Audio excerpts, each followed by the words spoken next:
What's up, everybody? Big Herc fresh out. You tune into another episode of Prison Talk. Make sure you guys hit that subscribe button. I'm here with Isaac because I like to get a different perspective on some of these prison talk questions. Now, in Isaac's case, you had a guy who was already down who basically tried to corroborate information to try to get him caught up. So I'm gonna have him explain a little bit how that went down and how this person use their snitching credentials to get themselves out of prison. I mean, basically, his situation was they came and interviewed him, and he ended up cooperating, and I mean, after that he had to go into protective custody, man, and he basically he testified, man, at my trial and multiple trials. I believe he's out now, and I guess that's how. I don't know how it works, man. I really don't want to know how it works. Yeah. But so do you think that he was just sitting there one day and just say, hey, you know what? I want to talk to somebody. I know about some murders, and he just started No, the detectives on my case, they approached him and try to get him to use him against me and some other individuals, and he ended up saying okay, and that was it. It was a wrap, man. He became their key witness for my case. If it wasn't for him making that choice, I would have never got arrested.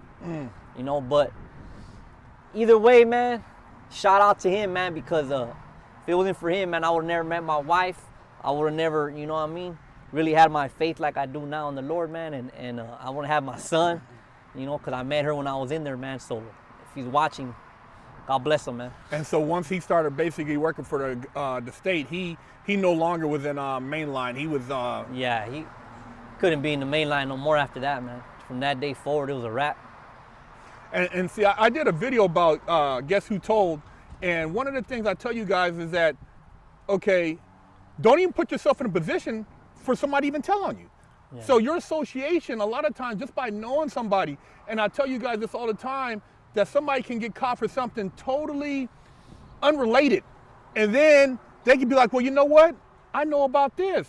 They're like, what? You know about that? Oh yeah, I know about this. And the fact that, like you said, you being a known gang member, it automatically, your character is already assassinated, so It was easy for them to kind of just jump on the bandwagon. Yeah, and I would say don't even do nothing no more, man. That's right. Nowadays, they're gonna tell on you, man. If you do something, and you're with somebody, man, probably like 99%, man, if they get caught up with you, man, they're gonna tell on you, man. So I would recommend, that's why I'm here too, man, is to let you know, that's it, man. It's a wrap for all that, man. Just live your life, man. Like the era we came up in, when dudes were like on some different time, like now you see everybody putting their crimes on Instagram and, you know what I mean, filming. Wasn't nobody filming a fight back then. You were getting busy and then getting the fuck out of there. Yeah. But it's changed, man. It's like, it's not the same culture. I know, I was just watching the other day, and that rapper XXXTentacion, they have his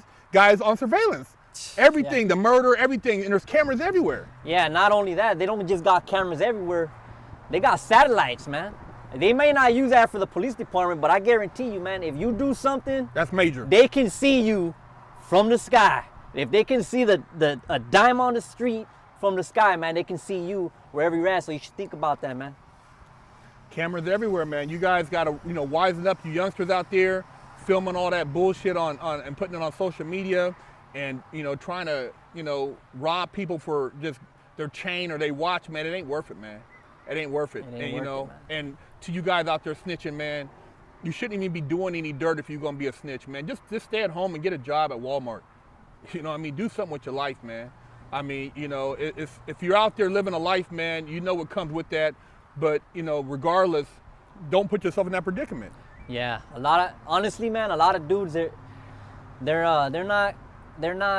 don't have it in them, man, like to not cut like that. You know what I mean? So, and if you know that, don't even try to be, man.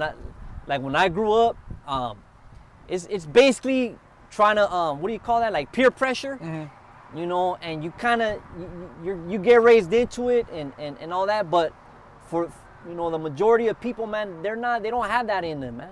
They kind of grow into it because that's just the way it is, man. But they end up in a position where they don't want to be in, and then boom, it's like reality hits. Now they don't want to, you know what I mean? Now they're gonna try to find a way to get out of that, man.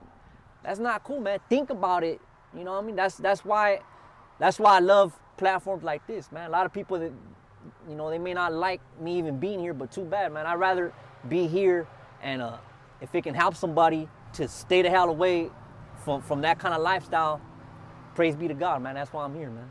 You know.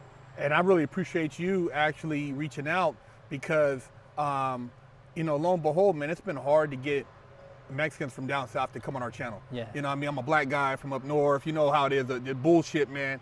But you being able to have a voice, I think, man, you could reach a lot of kids, you know, that I can't reach because they won't listen to me. Yeah. But maybe they'll listen to you. Yeah, well, I feel comfortable talking about it because it's my life. Nobody could tell me what I could talk about with something that happened in my life, man. I'm not gonna get on here and talk about personal stuff about other people or nothing like that, man. What I'm talking about, I'm doing it so it can help people, man. You know what I'm saying? That's what I believe God has called me for, like you said, man. So to reach people that others can't reach, man. That's my calling, man. And you know, and I do it with my head held up high, man. I'm not doing anything bad that I shouldn't do, man. I know there's lines I can't cross, and I won't cross those, man. But if I can use my life as an example and speak about stuff, I'm gonna do it, man. I really don't care about what people think, man. Hey, man, I really appreciate it, man. I think you're, you know, a righteous messenger from God, man, and that your message is definitely something that a lot of these youngsters can take to heart. Yes, sir. Thank you, man. Big Hurt, Isaac, Prison Talk.